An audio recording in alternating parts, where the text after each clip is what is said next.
Hola a todos, todas, ¿cómo están? Bien, bueno, eh, tuvimos un comienzo de cuatrimestre bastante accidentado, como verán. Lamentablemente, ayer, faltando 5 minutos para que yo saliera de casa para ir a dar clases, me llaman del colegio, bueno, lo que les puse en el mail, no tuve que salir rápidamente, no tenía quién me pudiera reemplazar en esa tarea, así que lamentablemente tuve que, faltando poco para comenzar la clase, tener que verme en la obligación de levantarla, así que bueno, obviamente reitero mis disculpas a ustedes, sé que es una situación incómoda, seguramente muchos fueron eh, a la sede, digamos, si se encontraban la noticia, así que bueno, en virtud de eso, yo lo que les dije en el mail es que iba a grabar un video explicando. Por supuesto que no reemplaza lo que es la calidad, digamos, y la eficacia de una clase presencial, pero al menos, bueno, tener algunas referencias, tener una clase o un video para poder aprovechar aquello que no pudimos hacerlo de manera presencial, acerca del tema que nosotros nos iba a convocar, que es la lectura del segundo texto de la unidad uno del programa, que es el de Ralph Miliband, un texto que se llama Análisis de clase. Así que un poco el carácter de este video es que ustedes puedan, para la clase que viene, ya para poder continuar con el tercer texto, que sería el de O'Donnell, el de Guillermo O'Donnell, acerca de la teoría del Estado. Eh, bueno, tener este video para poder leer con mayores elementos el texto de Miliband y en tal caso, cualquier pregunta que hubiere, digamos, o cualquier duda que tuvieran, la semana que viene la podemos resolver. Así que la clase de hoy es básicamente aquella que no pudimos tener ayer. Espero que les sirva. Así que bueno, vamos a arrancar. El texto de Miliband, que trata sobre análisis de clases, en realidad dice, cuando comienza el texto, va a hablar sobre la lucha de clases, no solamente el concepto de clase social o la conformación o la constitución de la sociedad capitalista a partir de diferentes grupos que llamamos clases, sino también hablar sobre la dinámica que caracteriza a cada clase en sí, o sea, cada clase en particular, y a la relación entre las clases, ¿sí? Una relación de tensión, una relación en el que va a hablar de presiones, de movimientos, etc. Ralph Miliband fue, porque murió ya hace bastantes años, en la década del 90 del siglo pasado, fue un pensador, fue un historiador, un sociólogo de origen belga, eh, que tuvo que emigrar perseguido por el nazismo, tuvo que emigrar a Inglaterra y se cambió el nombre. Él en realidad no nació como Ralph, sino que nació como Adolf, pero cuando emigró, tuvo que emigrar a causa justamente de la persecución por sus orígenes judíos del régimen nazi. Entonces solicitó también el cambio de nombre para no llamarse igual que Hitler. Fue uno de los exponentes más importantes de un movimiento, de un movimiento, digamos, de pensamiento marxista a lo largo del siglo XX que se llamó la New Left, es decir, la nueva izquierda. Es decir, un pensamiento, digamos, que recoge del materialismo histórico, de la tradición marxista, su fuente principal, o reconoce ahí su fuente principal, pero que a su vez discute algunas teorizaciones y la praxis implementada por Rusia a partir de la revolución del 17, pero no tanto por la revolución del 17, sino sobre todo por el accionar de Stalin, ¿no? Del régimen stalinista. Esa forma de conducir y de pensar la economía y la sociedad por parte de Stalin lleva a una corriente a replantearse algunas nociones y van a provocar un movimiento muy fuerte en toda la izquierda, sobre todo en la izquierda europea occidental y también buena parte de la izquierda norteamericana y también latinoamericana, aunque no se visibiliza esto en los textos, pero también tuvo una corriente muy fuerte en Latinoamérica, de un marxismo leído en clave mucho más cultural sin abandonar también su pretensión económica, o sea, a partir de sus explicaciones económicas. Va a hablar de la cuestión cultural o la cuestión ideológica, el plano de las ideas, muchas veces dejado de lado en análisis eh, anteriores a esta corriente. Entonces, lo primero que va a plantear Miliband es una distinción entre lo que nosotros vimos en el texto de Dobb. ¿Recuerdan? Con Dobb vimos qué es el capitalismo, cómo Dobb entiende el capitalismo, y cómo plantea el capitalismo como un sistema en el cual hay un conjunto de propietarios, que son los propietarios, los dueños, los medios de producción, que a su vez son los que contratan fuerza de trabajo y a partir de ahí se da la relación fundamental de producción, y que en el proceso de producción entonces se extrae el plus trabajo, eso se transforma en plusvalía, y la sociedad capitalista desde esa visión estaría dividida en dos clases fundamentales. La clase capitalista, que es la poseedora de los medios de producción, y la clase asalariada, que es la poseedora solamente de su fuerza de trabajo, con lo cual se encuentra económicamente obligada a vender esa fuerza de trabajo a cambio de un salario, que es el equivalente al valor de esa fuerza de trabajo. A partir de la diferencia entre el valor creado en el proceso de producción y el valor pagado de acuerdo al valor de esa fuerza de trabajo, que como vimos no, en la segunda clase en realidad, ese valor tiene que ver con una cuestión histórica, social, política, ¿sí? Esa diferencia va a determinar la generación de plusvalía, lo que se conoce como tasa de explotación.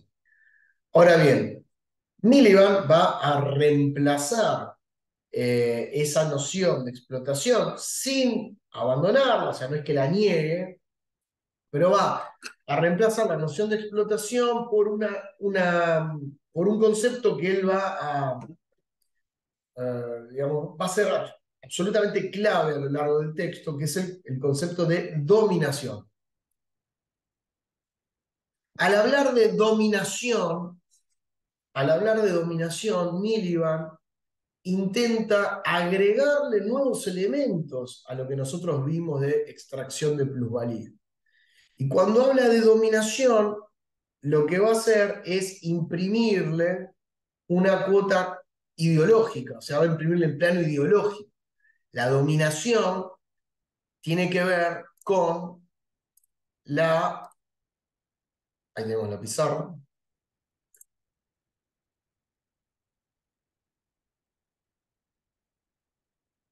ver si puede funcionar esto. La dominación tiene que ver con el plano cultural y moral de la sociedad y está vinculado justamente a la noción que ya la había tomado Gramsci de hegemonía. Entonces, no hay que confundir dominación con explotación. Si bien existe estrecha relación entre la dominación y la explotación, cuando hablamos de explotación, dice Miliband, la condición para que se produzca la explotación es que previamente tiene que haber una dominación. Y esa dominación se da en el plano cultural y moral, es decir, en el plano, si quieren más, en términos más resumidos o más condensados, ideología. ¿Sí? En la ideología, es decir, en el plano de las ideas. En lo que Marx determinó o llamó, vamos a hablarlo en términos marxistas, la superestructura. ¿Sí? La dominación tiene que ver con el convencimiento, tiene que ver con la creación de un sentido común, ¿sí? Tiene que ver, la ideología está principalmente enfocada a la creación de un sentido común, y este sentido común produce el fenómeno también conocido como naturalización, seguramente ustedes lo vieron, naturalización, y esto hace de alguna manera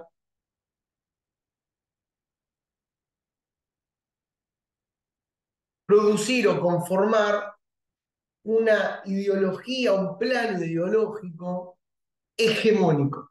Hegemónico no significa que sea único en la sociedad, sino que es la que prevalece, es la ideología dominante. De hecho, la ideología dominante del capitalismo supone como sentido común o como algo natural eh, la propiedad privada, por ejemplo, la propiedad de los medios de producción, el régimen asalariado, el intercambio mercantil, digamos, hay muchos elementos que son construcciones de sentido, construcciones ideológicas que están determinadas por una ideología dominante y esa ideología dominante tiene a su vez grupos o sectores que son quienes van a producir o se van a encargar fuertemente de producir. No son los únicos productores de ideología, pero son los sectores que tienen el poder para poder producir ideología y poder difundir esas ideas dominantes. Entonces, como decíamos, el plano de las ideas y el plano, digamos, de la dominación, que tiene que ver con lo cultural, con la hegemonía, es lo que va a definir eh, a las dos principales clases en una sociedad. En este sentido, si el eje del texto no va a pasar por el lado de la explotación, cuando pasaba por la explotación en Dobb, ustedes recuerdan que hablaba Dobb de clase capitalista y clase asalariada. Bueno, cuando hablamos de dominación, que es un paso anterior, digamos, es la creación de la naturalización del capitalismo, en la que vos vas a una empresa a trabajar, te levantás temprano, vas a tomarte transporte público, vas a trabajar por X salario, etcétera, etcétera, terminás convencido, convencida, naturalizando esa relación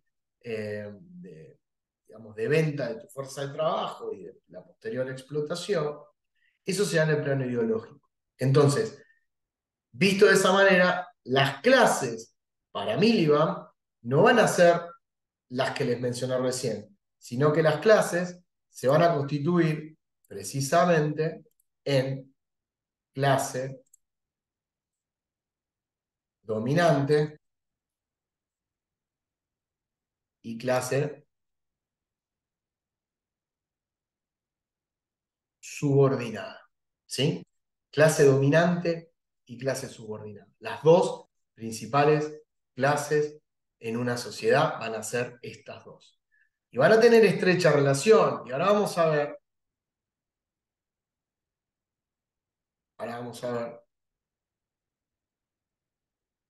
lo estoy anotando en la pizarra y por ahí va. Vamos a ver que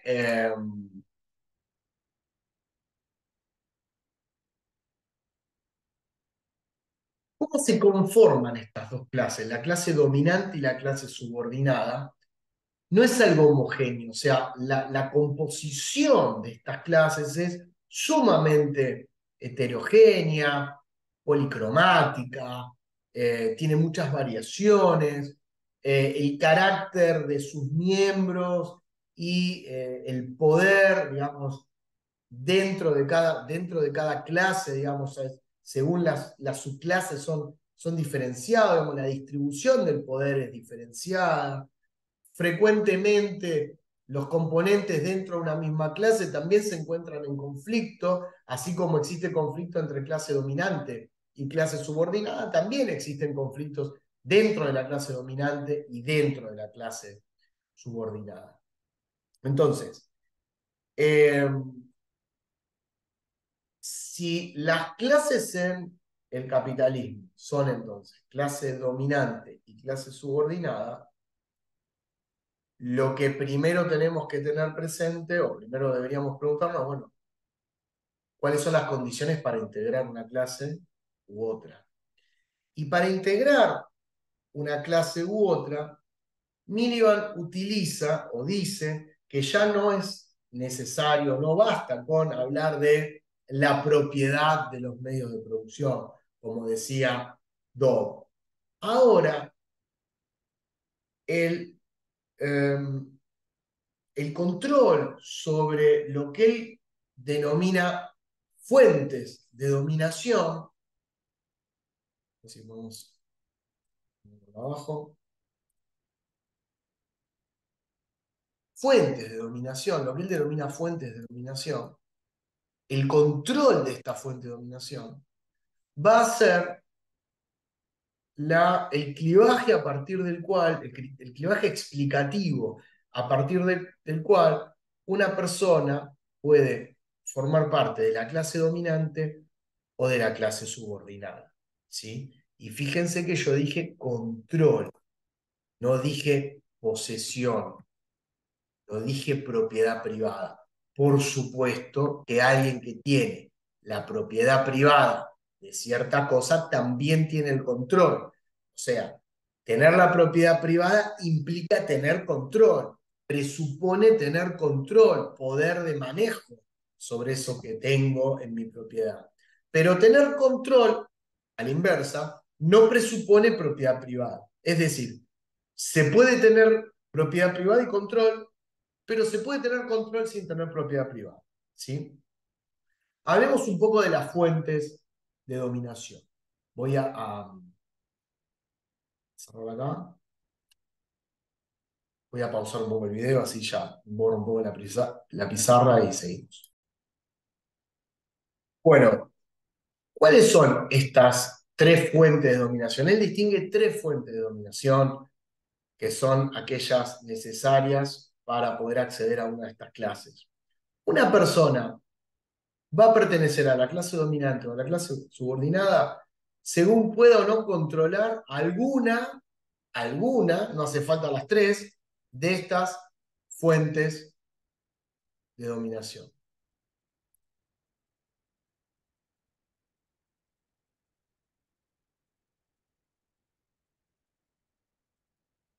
La primera fuente de dominación van a ser los medios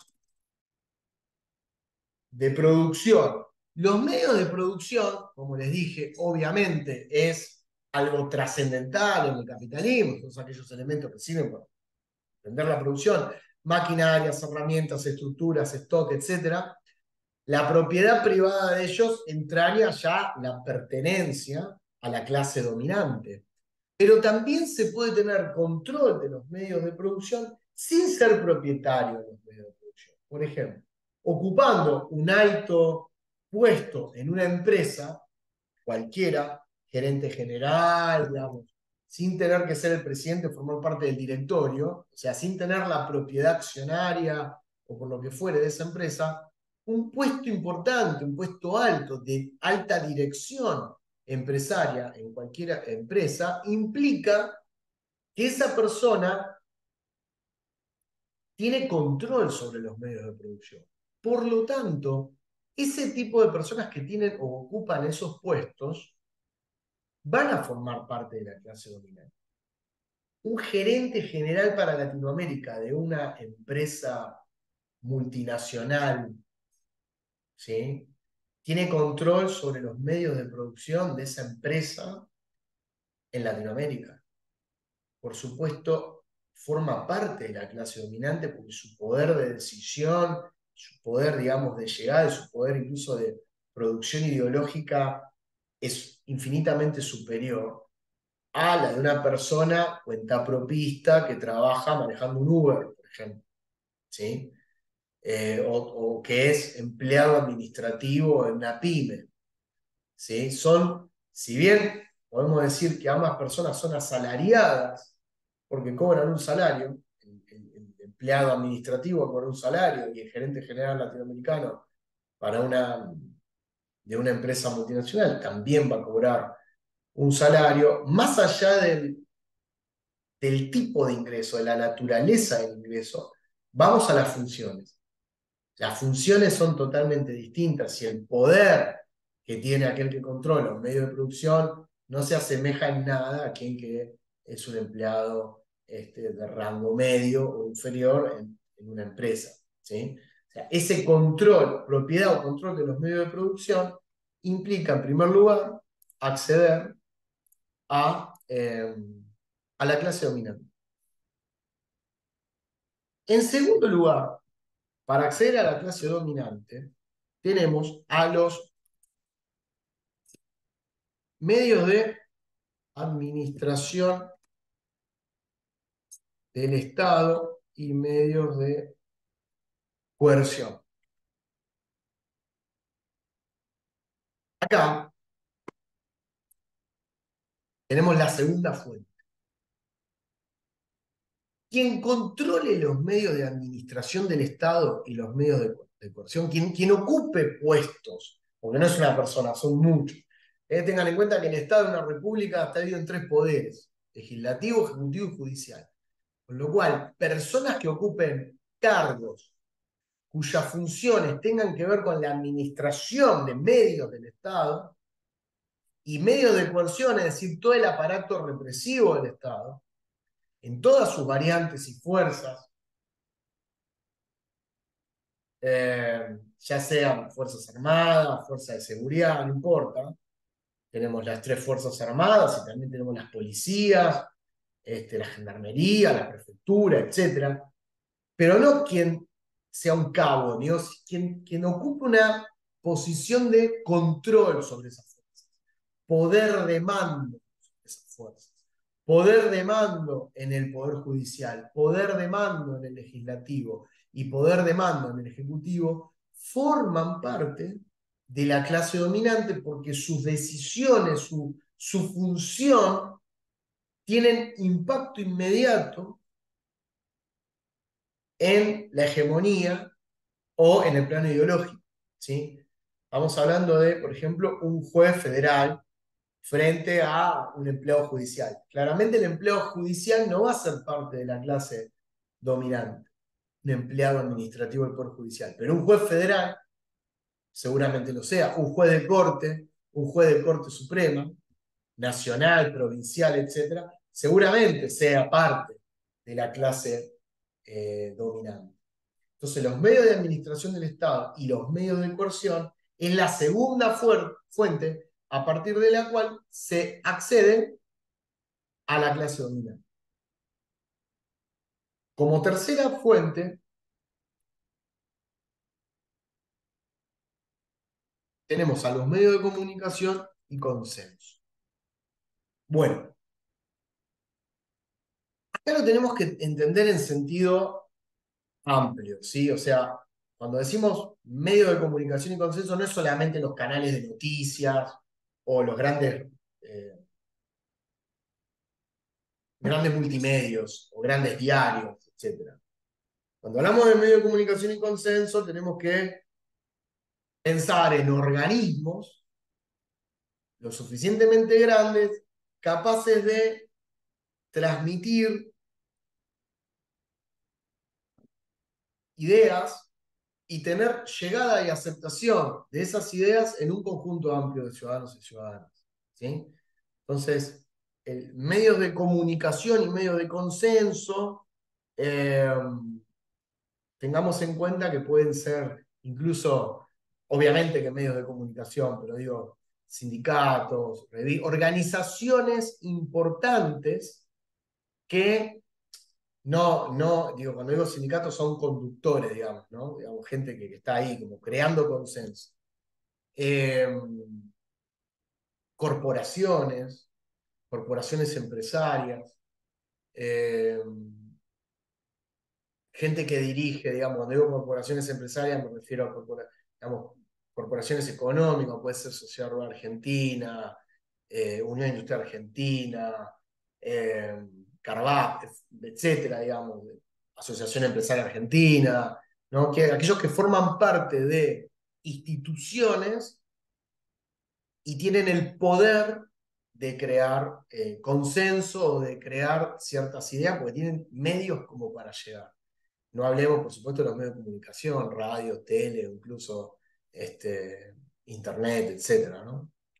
Entonces, estas son las tres grandes fuentes de dominación a partir de las cuales se construye o se conforma dentro de una sociedad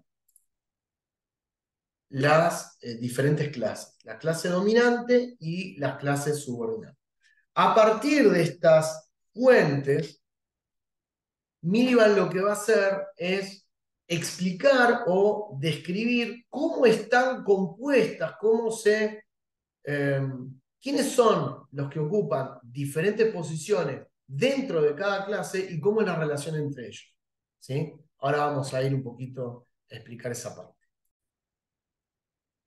Bueno, cuando dije recién, vamos a ver un poco cómo se conforma esa sociedad dividida en clase dominante y clase subordinada, vamos a ver que dentro de cada clase también existen diferencias, ¿sí?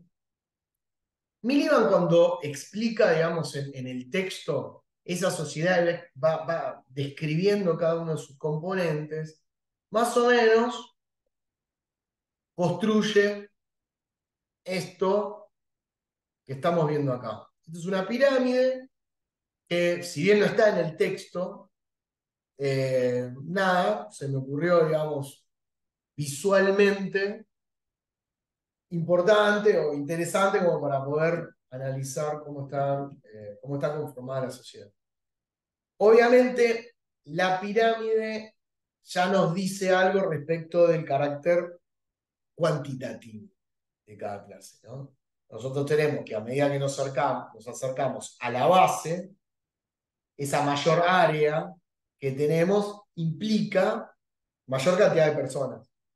Y a medida que vamos subiendo en la escala y nos vamos acercando hacia la cima, tenemos que las áreas se van achicando, donde tenemos el primer triangulito, digamos, que está en la cima, obviamente está integrado por un número relativamente poco de personas. No digo que sean 5, pero lo que digo es relativamente chico comparado con los otros universos, ¿no?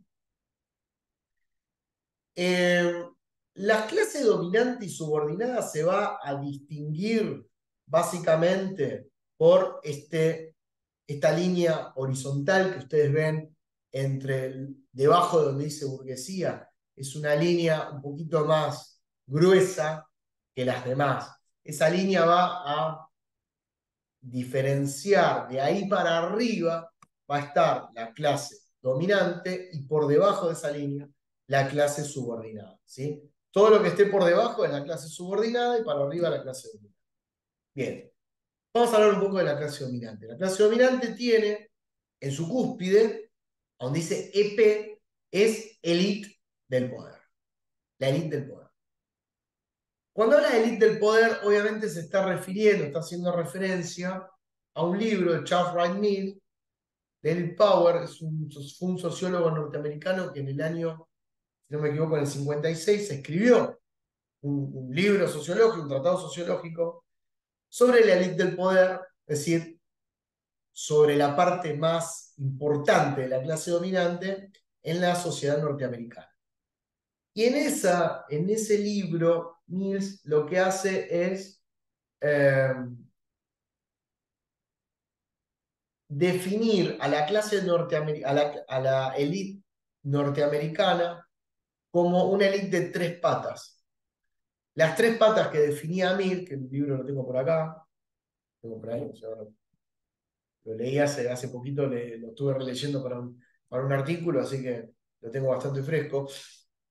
Nombra a tres patas, como decía, a la pata económica, a la pata política y a la militar. O sea, la élite se sostiene como una mesa con tres patas en Estados Unidos. La élite económica, la élite política y la élite militar. Cada una con sus funciones. Pero Miliband, al analizar esto, y un poco también en su pretensión de universalizarlo, le saca el componente militar a la élite del poder y se queda con la dimensión política y la dimensión económica. Y bueno, la élite, cuya, digamos, etimología proviene, es un término francés, élite, proviene del latín eligere. Eligere significaba algo así como los elegidos en el latín. Los elegidos obviamente eran elegidos por una entidad superior. Eran personas que en la vida terrenal tenían digamos, un nivel de vida bastante privilegiado, tenía accesos a determinadas cuestiones, privilegios políticos que no tenía el resto o el común, digamos, de las poblaciones, pero que esa elección que había sido divina implicaba una fuerte responsabilidad respecto de la nación, ¿no? Digamos, quien tenía esa capacidad, ¿verdad? Quien nos podía ocupar ese lugar, a quien había sido elegido para ocupar ese lugar, eh, privilegiado, claramente tenía una responsabilidad porque sus acciones tenían un resultado mucho más fuerte, mucho más contundente que el resto. Entonces eso implicaba, digamos, un posicionamiento fuertemente comprometido con el todo. Ese carácter no necesariamente es el que hoy adquieren las élites, tanto las élites económicas como las élites políticas. Algunas sí, otras no, digamos, algunas se autorrepresentan, digamos, como élite en este sentido más clásico, con una fuerte responsabilidad hacia el todo, hacia el conjunto, y otras básicamente actúan como un grupo de poder, una corporación, un grupo, digamos, de presión, eh, que utilizan esos canales para obtener mayor privilegio, mayor cuota de poder. La élite entonces conformada por lo económico y lo político, dice Miliband, institucionalmente se presentan como separadas, ¿verdad? O sea, eh, no, ven que dejo acá, ahí va.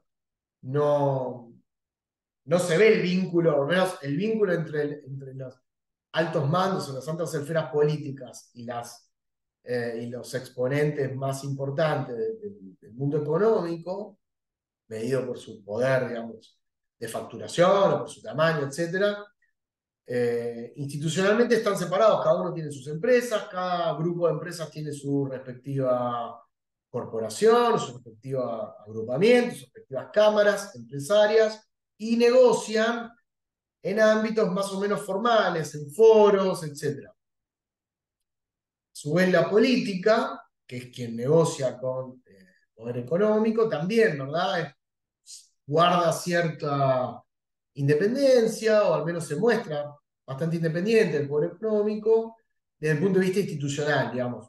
Justamente la eficacia depende de eso, ¿no? De que la relación sea lo más institucionalizada posible. Sin embargo, dice Miliband, la relación que no se ve, o sea, la relación que no está institucionalizada hacia afuera, sino la que está institucionalizada hacia adentro, la relación entre ellos, es fuertemente, digamos, tienen un nivel de connivencia y de relación, de relacionamiento muy fuerte, muy intenso, eh, por diferentes vías, ¿verdad?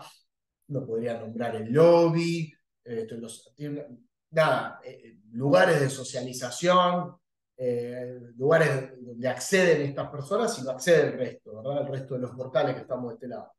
Eh, eh, la llamada puerta giratoria o revolving door, como se le dice en inglés, es decir, personas de la élite económica que de pronto pasa a ocupar cargos políticos en el Estado y después de un tiempo vuelve a la actividad privada, habiendo hecho, entre comillas, la tarea en el Estado de desregular el sector al cual pertenece o quitarle impuestos o, en fin, realizar una serie de modificaciones que siempre son favorables al sector o incluso a la propia empresa donde trabaja, vuelve al sector privado y quizá probablemente en un futuro cercano o lejano vuelva al sector estatal para poder seguir realizando modificaciones. Entonces, el vínculo real entre el poder económico y el poder político en esta élite del poder es muy fluido, ¿verdad? Es realmente muy fluido, digamos, ellos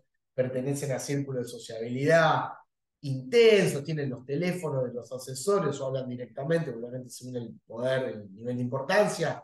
Un exponente, digamos, un presidente de una multinacional levanta el teléfono, habla directamente con el presidente de la nación o con un ministro, pero no baja de ahí, digamos, ¿no? No va a hablar con un segunda línea, ¿no? O sea, los vínculos son muy estrechos, tienen sus números, conocen personas, sus redes sociales tienen que ver con esta llegada, tienen sus propios emisarios, ¿no? Que llevan mensajes, vienen, negocian. Eh, entonces, esta elite del poder tiene, por supuesto, como lo dice la palabra, un poder enorme y determina de alguna manera muy fuertemente la vida del resto de la pirámide, ¿verdad? Eh, por el otro lado, estoy haciendo un resumen, ¿no? Ahora puedo seguir compartiendo.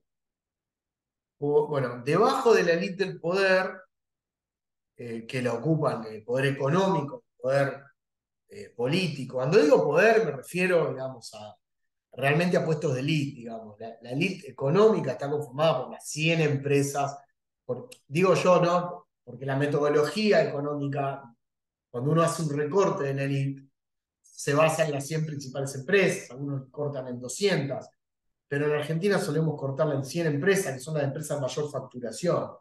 Por supuesto que la empresa número 105 en facturación, no, digamos, ahí los límites son muy difusos, ¿verdad? Pero uno puede tomar a las 100 principales empresas del país y a las posiciones políticas de mayor decisión, ministros, presidentes, jueces,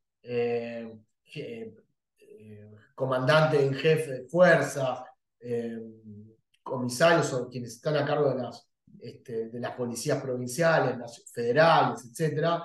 Bueno, son personas que tienen un poder de decisión muy fuerte, que eso podríamos llamarlo que son elite, parte de la elite. Por debajo de la elite, como vemos, está la burguesía.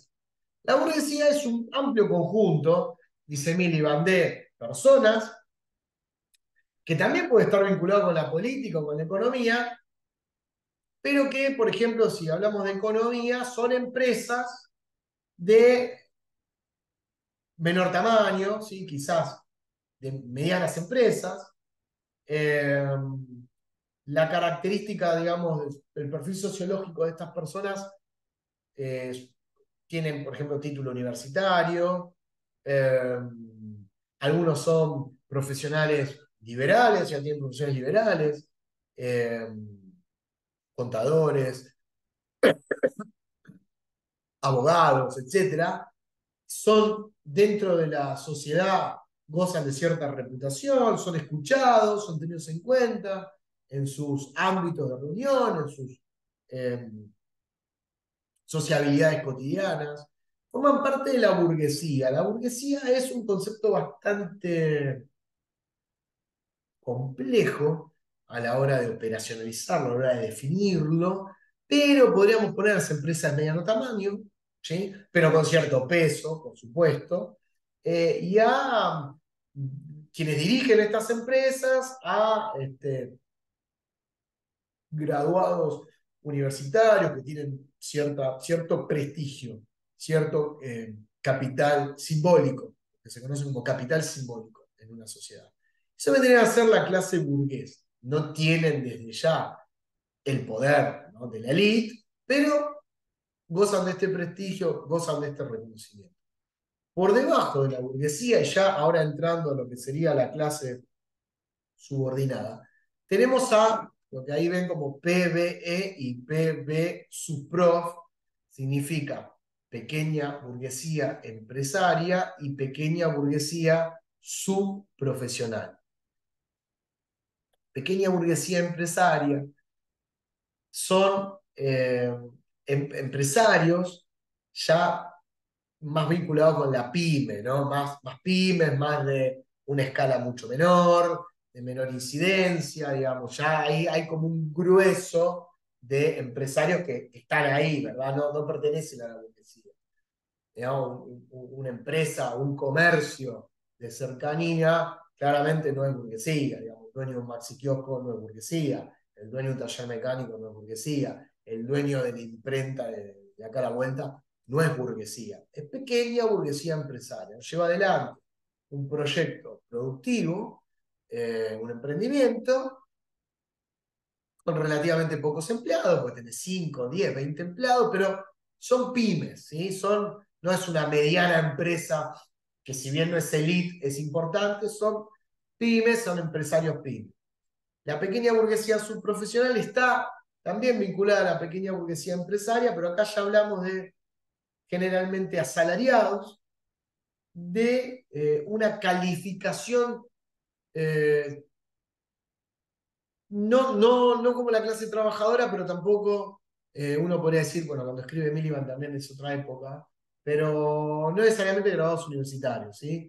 Uno puede hablar ahí de puestos, por ejemplo, medianos, puestos administrativos, ¿sí? Puestos de atención al público, digamos, personas que trabajan en sectores cuya función no es el contacto directo con el producto, no están en las líneas de producción, no están en los talleres, están más bien, pueden ser atención a proveedores, atienden teléfono, o están con su computadora en su box o en su oficina, puede ser algún puesto administrativo de ventas o de compras, en el ámbito más comercial o de marketing, digamos. Estas personas que son asalariadas, que trabajan en empresas generalmente chicas o medianas, no necesariamente, Miliband no la destaca como grandes profesionales universitarios, pueden tener títulos universitarios, pero no gozan de ese prestigio del que goza, por ejemplo, puede ser, por ejemplo, un abogado que tiene un estudio de abogado, un estudio jurídico importante, y que trabajan para él 5 abogados, 10 abogados dentro de ese estudio jurídico, ese abogado forma parte de la burguesía, para mí. Pero un abogado que realiza servicios jurídicos en una empresa, ¿sí? en una pyme, y que trabaja, digamos, asesorando a un empresario pyme, no forma parte de la burguesía. Si bien comparte el título de abogado con el que tiene el estudio jurídico, no es de la misma dimensión, ¿verdad? El estatus, el respeto con el que goza, digamos, aquel que tiene un estudio jurídico, que tiene abogados a su cargo, claramente es distinto. Entonces, ese capital simbólico diferenciado hace que uno pertenezca a la burguesía y otro a la pequeña burguesía subprofesional. De todas formas, fíjense que no estamos hablando de cuestiones netamente económicas, ¿no? Pero el poder de incidencia de un estudio de abogado que puede, digamos, patrocinar a empresas más grandes o a, digamos, personas jurídicas importantes, no es lo mismo que el abogado que trabaja solo o sola, asesorando a uno o a unas cuantas, digamos, empresas o personas, ¿verdad? Físicas o jurídicas. Esa diferencia de escala hace que uno pertenezca a la burguesía y otro a la pequeña burguesía subprofesional. Parece lo mismo decir pequeña burguesía y burguesía, pero la burguesía forma parte de la clase dominante y la pequeña burguesía subprofesional dentro de la clase eh, subordinada. Por debajo, la clase trabajadora es una amplia clase en términos cuantitativos, y ahí sí que Miliband ahí estaba pensando en clase, digamos, claramente asalariada, ¿no? Eh, obreros y obreras, digamos, de rangos más bajos dentro de lo que sería el nomenclador o las funciones en una fábrica, ¿no? Los que están directamente vinculados con la producción de la mercancía, con los procesos de valorización, etcétera. Es una amplia clase. Hoy día, obviamente, un poco menos asalariada, porque el nivel de asalarización bajó, muchos hoy son cuentapropistas, en una parte son cuentapropistas, quizás son asalariados, o son monotributistas. Hoy está un poco desdibujada esa parte, ¿no? Sobre todo en cuanto a los ingresos. Pero clase trabajadora, estamos hablando de gente que está constantemente en proceso de valorización. Nosotros vimos en la clase anterior sobre dar valor a un producto, ¿no? Aportar valor. Es una clase que, en términos numéricos, en términos cuánticos, son enormes, ¿verdad? Es muy grande. Pero tan grande como, también, uno podría decir, hay en clase trabajadora o pequeña burguesía subprofesional, que la población económicamente, lo que se conoce como población económicamente activa. Pero también hay otra población que es la no económicamente activa. Y la población no económicamente activa involucra a personas mayores de 65 años y menores de edad, jubilados, por lo tanto, desocupados que no buscan trabajo, son población no económicamente activa. Los desocupados que sí buscan trabajo, o sea, que no tienen trabajo, pero buscan activamente, se los considera dentro de la PEA, por supuesto, dentro de la PEA como desempleados, pero digamos, ahí quiero diferenciar entre población económicamente activa ocupada y población económicamente activa desocupada. Para mí, la población económicamente activa desocupada, busque o no busque trabajo, forma parte de esta última escala, ¿verdad? De esta última parte. La clase trabajadora es quien trabaja y los desocupados, a pesar de formar parte de la población económicamente activa, independientemente de si buscan o no, forman esta última escala, ¿no? Además son personas que a veces se encuentran temporalmente con trabajo y a veces se encuentran desempleadas. Piensen ustedes, mucho se da mucho en el campo, ¿no? En periodos en donde hay cosecha, etcétera, hay todo un movimiento muy fuerte de trabajadores y trabajadoras en torno a esas grandes campañas. Y después hay periodos en los que no tienen trabajo o trabajan de otra cosa, o entre un trabajo y otro hay periodos en los que están desocupados. Digamos que la ocupación no es continua en todos los sectores, hay que ver también el tipo de actividad, etcétera, ¿no? Pero en términos generales, los desocupados podemos poner la base de esta pirámide. Obviamente los jubilados también, porque son personas que han trabajado a lo largo de su vida y hoy están retirados o retiradas de esa actividad. Desde luego, personas que están impedidas por enfermedad, etcétera, también acá. Y aquellos niños o adolescentes que, hasta por ley, digamos, no deberían trabajar. Bueno, esta sería la pirámide de Mínima. Ahora bien, ¿cuál es la relación entre la clase dominante y la clase subordinada? Bueno, esa parte del texto es una parte interesante. Yo lo que les recomendaría a ustedes es que se centren en las diferentes presiones, ¿no? Miliband habla de presiones. Las presiones o luchas pueden darse de dos tipos. La llamada presión desde arriba, que es una presión ejercida por la clase dominante hacia la clase subordinada.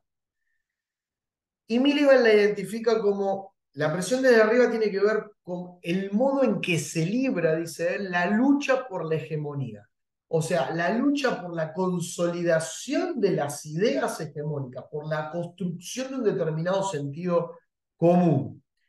Él dice, por la socialización ideológica y política de las poblaciones subordinadas. Dicho en criollo, que piensen como nosotros pensamos, pero no lo hacen en un carácter, porque si no uno podría pensar, bueno, están todo el tiempo pensando a ver cómo nos juntamos para pergeniar a que estos y estas gilas, digamos, piensen como nosotros. No, no es una cuestión, digamos, conspirativa constante, ¿verdad?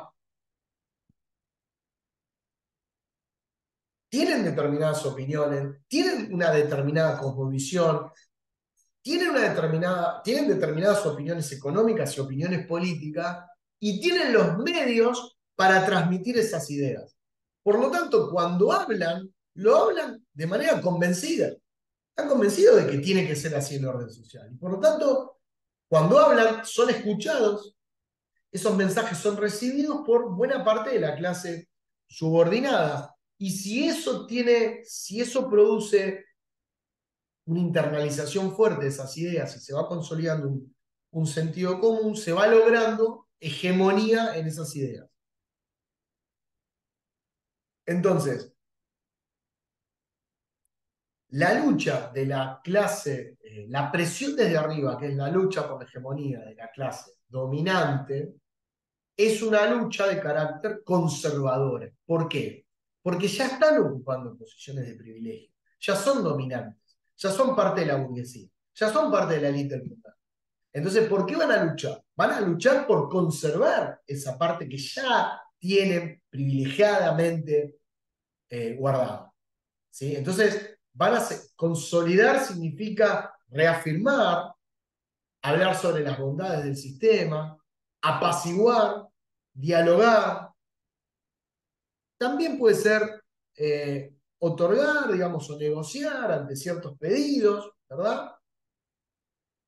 Eh, aceptar, digo, esto tiene que ver con, la hegemonía no es una imposición, digamos, desde arriba solamente a los palos, digamos, no es a los palos. De hecho, digamos, la dominación, digamos, de la que habla Gramsci, o la dirección, más que dominación, en términos más estrictos, la dirección intelectual y moral de una sociedad, la dirección, quien dirige moralmente, quien es clase dirigente, quien conduce, los condottieri, decía él, los conductores de una sociedad, no lo son porque tengan las armas. Si bien vos podés tener armas y el poder te van a obedecer, esa obediencia responde a un sentimiento de amenaza, de miedo, porque se sabe que si vos no obedeces, la otra parte va a hacer uso de esa fuerza y por lo tanto voy a estar amenazado, amenazada, incluso en mi propia vida. Entonces, obedecer de manera convincente, o sea, obedecer y darle poder de obediencia a quien manda, ¿no? Otorgarle la suficiente autoridad como para poder mandar o decir o opinar en el mundo sobre cuestiones que son relativas a la política, a la sociedad, a la economía, etc. Entonces, eso es dirigir, digamos. Constituirse como clase dirigente es una clase a la que el resto de la sociedad mira y asiente, y asiente.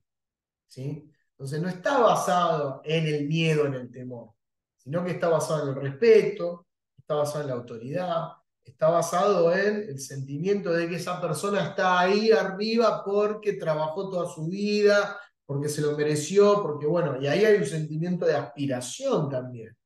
Por eso digo, en el capitalismo, estas posiciones tienen un carácter fuertemente aspiracional. Hay mucha gente que mira eso y lo mira como meta, lo mira como lugar a ocupar en algún momento de mi vida. En algún momento algunos podrán querer pasar de clase trabajadora a pequeña burguesía subprofesional o a pequeña burguesía empresaria o a burguesía. O algunos que están en la burguesía sueñan todas las noches con formar parte de la élite del poder, digamos. Hay un sentimiento fuertemente aspiracional y también es cierto que las clases no son castas, ahora que está tan de moda el camino, no son castas, es decir, hay pasaje, hay trasvasamiento entre una clase y otra, y hay trasvasamiento entre diferentes componentes dentro de una clase. Uno puede ser clase trabajadora y de pronto pasar a ser pequeña burguesía subprofesional, y el día de mañana puede tener un capital, formar un capital y armarse una empresita, o un kiosco, o un taller, o tener su propio emprendimiento y luego pasa a ser pequeña burguesía empresaria y luego de pasar el tiempo se termina jubilando y pasa a ser un desocupado en la base de la pirámide. Digamos, el capitalismo, a diferencia de los viejos regímenes aristocráticos, ¿cierto? Donde uno accedía, digamos, por líneas solamente sanguíneas, el capitalismo tiene la posibilidad, aunque cada vez ciertamente menos, está más restringido, la posibilidad de ir avanzando o retrocediendo. En la historia argentina en los últimos años se ha dado a la inversa, en lugar de avanzar y realizar movimientos ascendentes dentro de la estructura social, más bien los movimientos han sido descendentes en términos estructurales. Ahora bien, esa era la presión de Gary, una presión conservadora, por mantener el orden, por mantener el orden social, por mantener la idea de que el capitalismo es bueno y hay que estar tal cual estamos. Ahora bien, desde la clase subordinada también hay una presión. Y la presión de la clase subordinada es la presión desde abajo. Y ahí diferencia Miliband y dice, bueno, en las presiones desde abajo históricamente podemos distinguir dos vertientes o dos tipos. Una es la que mayoritariamente se ha dado en la historia, que es una presión de tipo reformista, ¿verdad? La presión de tipo reformista, que es la que da la clase subordinada, es una presión desde abajo hacia arriba, es una constante lucha por mejorar las condiciones en las que se experimenta la subordinación, ¿no? ¿Cómo se da esta subordinación? ¿Cómo se da esta explotación? Bueno, mejorar las condiciones implica reformar esas condiciones. Por ejemplo, las luchas por mejoras salariales, las luchas por la formación de un convenio colectivo de trabajo, la lucha por obtener elementos adecuados para realizar el trabajo, ¿no? La lucha por la lucha legal por el reconocimiento a determinadas licencias laborales, la lucha por las 6 horas para trabajar el subte, la lucha por el aguinaldo, la lucha por las vacaciones pagas, son todas luchas muy importantes, que no se ha conseguido todo eso si no era por la lucha histórica de la clase trabajadora, pero a su vez son luchas que buscan las mejoras, buscan las reformas, buscan experimentar la cotidiana subordinación, la cotidiana explotación de la mejor forma posible, de la mejor manera posible, teniendo un mayor poder adquisitivo, teniendo mejores condiciones de trabajo, etc. Es la lucha sindical típica, ¿no? O sea, tener siempre mejores condiciones y pelear por mejores condiciones. Por eso dice es una lucha reformista, es una presión desde abajo de carácter reformista. No es una lucha por la abolición de la propiedad privada de los medios de producción. Digamos. Yo no me imagino un sindicato peleando por la propiedad social de los medios de producción, ¿no? O sea, los sindicatos pelean por las mejores condiciones de los trabajadores, de sus trabajadores, las mejores condiciones de trabajo, las cada vez mejores condiciones de trabajo. Ahora dice Miliband, en la historia también hemos tenido, aunque en mucha menor medida, algunos episodios de presiones desde abajo cuyo carácter no era reformista, sino que era revolucionario. Revolucionario en el sentido de ya no era una lucha por mejorar las condiciones de la subordinación, sino que era una lucha por eliminar cualquier tipo de subordinación y de explotación. Era una lucha por cambiar directamente el orden social, no por mejorar, como la lucha reformista. No buscan la mejora, buscan la transformación total del orden social, del modo de producción capitalista, hacia otro modo de producción. Han sido experimentos revolucionarios que podemos contarlos en Rusia, en Cuba, en China, etcétera, pero que históricamente son pocos en relación con la cantidad de luchas reformistas y además porque el propio capitalismo, porque el propio orden capitalista eh, se encarga de construir determinadas instituciones a partir de las cuales canalizar este tipo de luchas. Por ejemplo, la creación de sindicatos es una creación capitalista, ¿verdad? O sea, es la canalización de estas luchas de manera institucionalizada, en donde confluyen los reclamos obreros y en otra mesa se sientan los empresarios y en otro lado se sienta en otra silla se sientan los empresarios y en otra silla se sienta el Estado. Entonces, entre empresarios, Estado y trabajadores se ponen de acuerdo o no, si negocian y luchan fuertemente por mejorar las condiciones de trabajo. Hay una institucionalidad detrás de eso. Hay convenios colectivos. Hay un ordenamiento jurídico detrás de esto. O sea, dentro del capitalismo está ordenada jurídicamente. ¿Sí?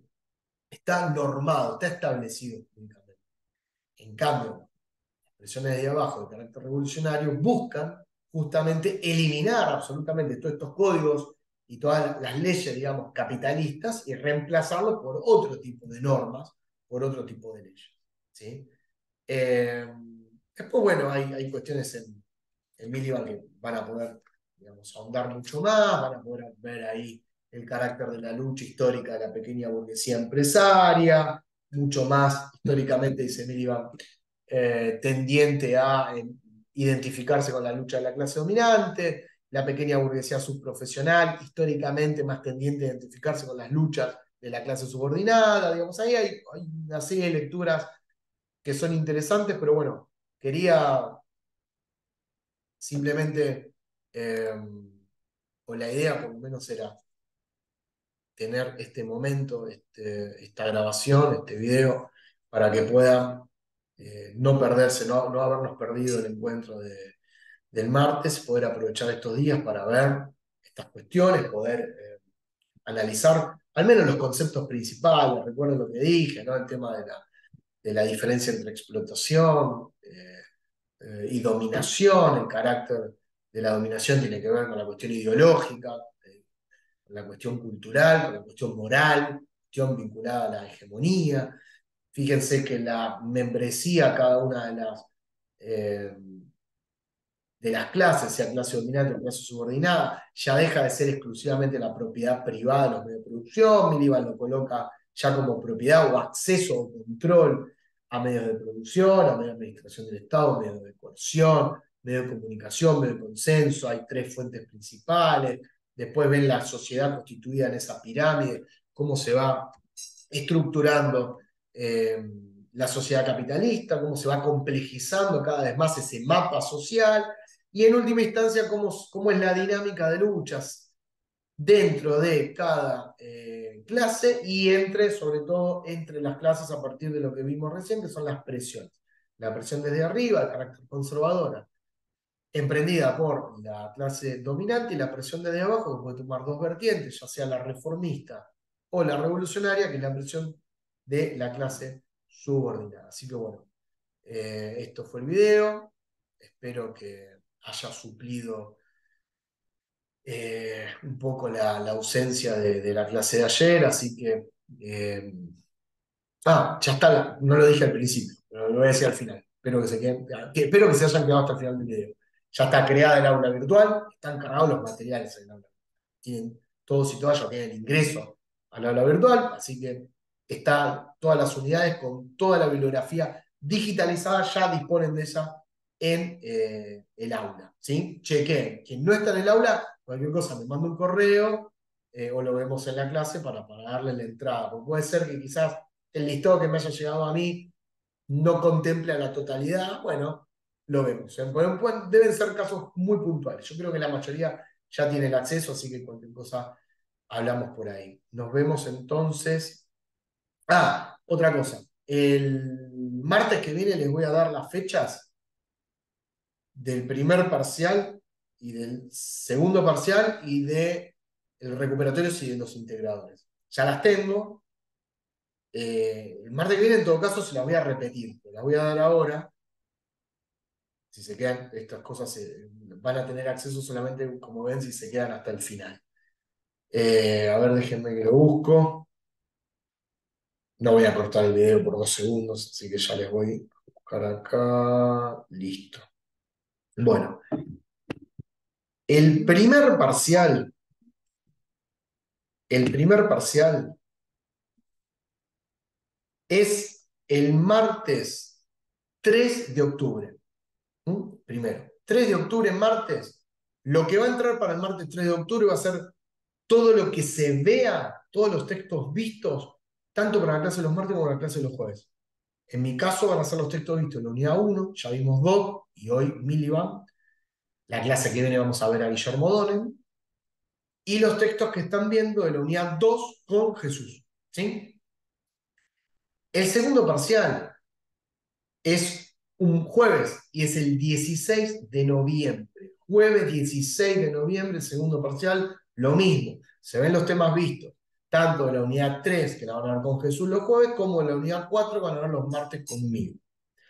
Y finalmente, la fecha de los exámenes recuperatorios e integradores es un martes, y es el martes 28 de noviembre. Esa semana terminan las clases, así que el martes tomamos recuperatorio e integradores, ya los corregimos y ya tienen ustedes la nota final o la condición final, si quedan regulares, si promueven, si quedan libres, etc. Entonces, primer parcial el 3 de octubre, segundo parcial el 16 de noviembre, recuperatorio e integradores el 28 de noviembre. Estas son las novedades que tenía ya para darles ayer y lamentablemente no pudimos ver. Así que de nuevo le pido muchísimas disculpas, apelo a su comprensión, hay cosas que a veces uno propone y la vida va disponiendo otras cosas. Espero verles entonces el martes que viene y que les haya servido esta presentación. Estudien Miliband y estudien O'Donnell para tratarlo ya el martes que viene. Les mando un saludo y que tengan una linda semana y un lindo fin de semana. Hasta entonces, gracias.